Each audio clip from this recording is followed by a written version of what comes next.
Y seguimos con esta cobertura continua de esta operación militar masiva de Israel y Estados Unidos contra Irán. Y hagamos un repaso de cómo se han venido dando estos acontecimientos. Una operación militar conjunta que se llama Operación León Rugiente, que comenzó en la madrugada de este sábado contra objetivos en el interior de Irán y ocurre, como recordarán, 8 meses después de otros ataques que Estados Unidos había llevado sobre puntos estratégicos nucleares de Irán.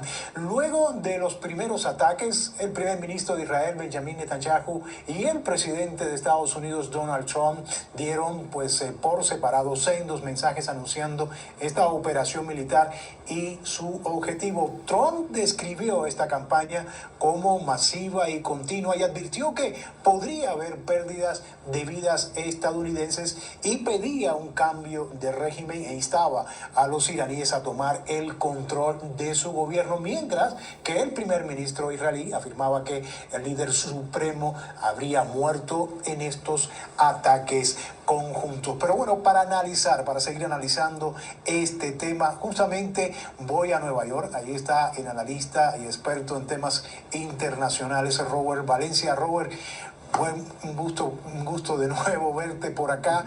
Sabía que íbamos a seguir porque hay muchas interrogantes en este tema. Y bueno, hace unos minutos mi compañero Gustavo Valdés nos hablaba de sentimientos encontrados, opiniones divididas en la clase política, sobre todo. Vemos a una mayoría republicana apoyando esta acción del presidente Trump, por una parte, pero veíamos a los demócratas diciendo que era un acto ilegal porque se saltó al Congreso. Pero quizás, Robert, lo más interesante es también esta parte también de republicanos donde pues no están tan seguros y quizás han cuestionado la decisión del presidente porque decía, bueno, él había prometido no meterse en asuntos internos de otros países, y aquí estamos viendo todo lo contrario. Quizás estamos viendo un desencanto de esa parte de republicanos dentro de su propio partido,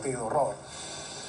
Bueno, nuevamente un placer estar contigo, Rey. Sí, y fíjate una cosa, para los seguidores o los usuarios de X o de Twitter que han sacado a la luz algunos tweets que escribió Donald Trump incluso antes de aspirar a la presidencia. Estamos hablando del 2015, 2014 más o menos, en donde él decía que el presidente Obama iba a lanzar un ataque sobre Irán porque su popularidad estaba en picada. Bueno, qué curioso que esas palabras parecieran ser premonitorias. Obviamente, el presidente, ante su baja popularidad, no sé si sea el motivo o el motor que haya llevado precisamente ese ataque, muy posiblemente, pero siempre se ha utilizado en estos ataques para desviar un poco la atención de los problemas que le han surgido a nivel doméstico. Y como tú bien señalas, ese problema precisamente de su popularidad y de que políticas como esta pues no han calado dentro de un grupo de republicanos, y como lo hemos hablado en segmentos anteriores,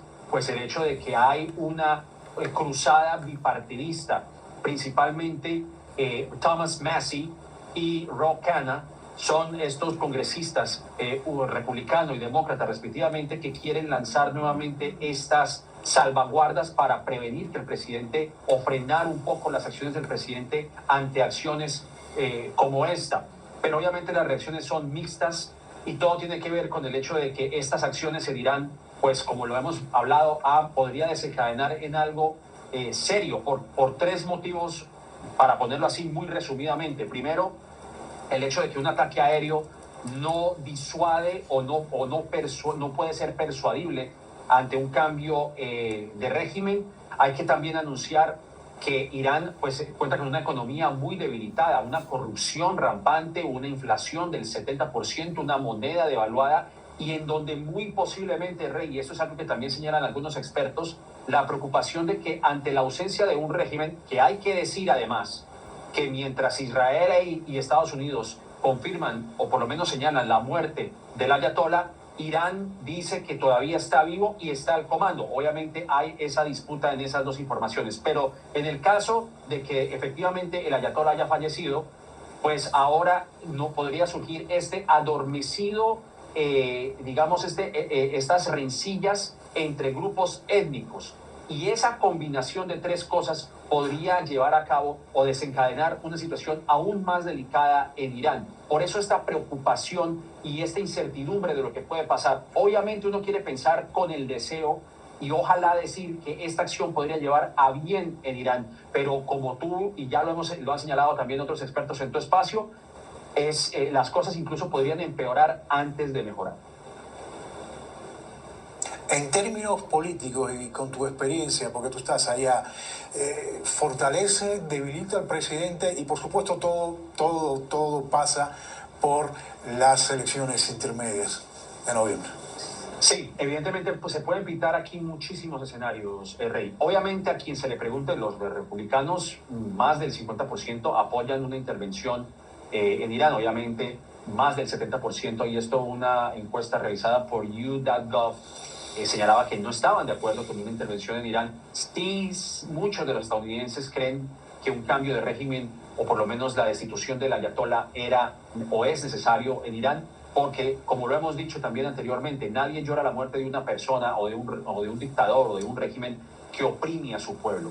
Pero aquí hay que tratar la situación con pinzas, como se diría, ¿no? Evidentemente, Irán no es un país que, digamos, es un país que utiliza otros, lo que se llaman los proxies, ¿no? Los Houthis, el Hezbollah, Hamas, digamos, ha financiado, digamos, ha enviado drones a Rusia precisamente para su lucha, para su pelea o su guerra en contra de Ucrania. En fin, o sea que es un país hostil, pero combatir fuego con fuego podría llegar a ser contradictorio. Vuelvo y señalo, yo creo que desearía uno con el bien de que existan un grupo independiente. Yo sí quisiera saber qué es lo que piensa hacer el presidente después de todo esto. ¿Ayudará a financiar a grupos independientes confiables, a un grupo de la sociedad civil iraní que podría tomar las riendas? ¿Qué tanto podría llevar a cabo? Esa transición cómo se podría llevar a cabo? Y si Estados Unidos también está preparado para un posible ataque de parte de Irán. Y no tiene que ser necesariamente con bombas. Irán ha hecho ataques cibernéticos. Y Estados Unidos está preparado para eso en vista del desmantelamiento que ha hecho de la inteligencia aquí en Estados Unidos. El FBI, la CIA está capacitado. Estoy simplemente haciendo una observación. No cuentan con el mismo apoyo financiero como lo tiene ICE, por ejemplo. ICE es la agencia que más dinero tiene a comparación del FBI y la CIA. ¿Estará Estados Unidos preparado luego de haber despedido a miembros de la inteligencia en Estados Unidos? Eso es algo que también yo creo que vale la pena mencionar. Es cómo está preparado Estados Unidos para un eventual ataque, bien sea a la distancia de Irán. Entonces, y volviendo al tema de las elecciones de término medio, la gente a grandes rasgos no aprueban las guerras. Si es una promesa de campaña que hizo Donald Trump. Entonces, ¿cómo se va a reflejar eso? Pues obviamente yo creo que estará por verse, pero evidentemente a grandes rasgos la mayoría de los estadounidenses no aprueban una intervención militar en otros países. Ya, y tampoco, por supuesto, aprueban las bajas, y el presidente Donald Trump en su mensaje hablaba de que posiblemente podrían haber pérdidas de estadounidenses. Vamos a ver cómo se da toda esta situación a lo largo de las horas, días y semanas, pero seguramente estaremos hablando más tarde. Gracias a Robert. Era Robert Valencia, analista internacional desde Nueva York. Voy a hacer una pausa, volvemos con el análisis. No se vayan.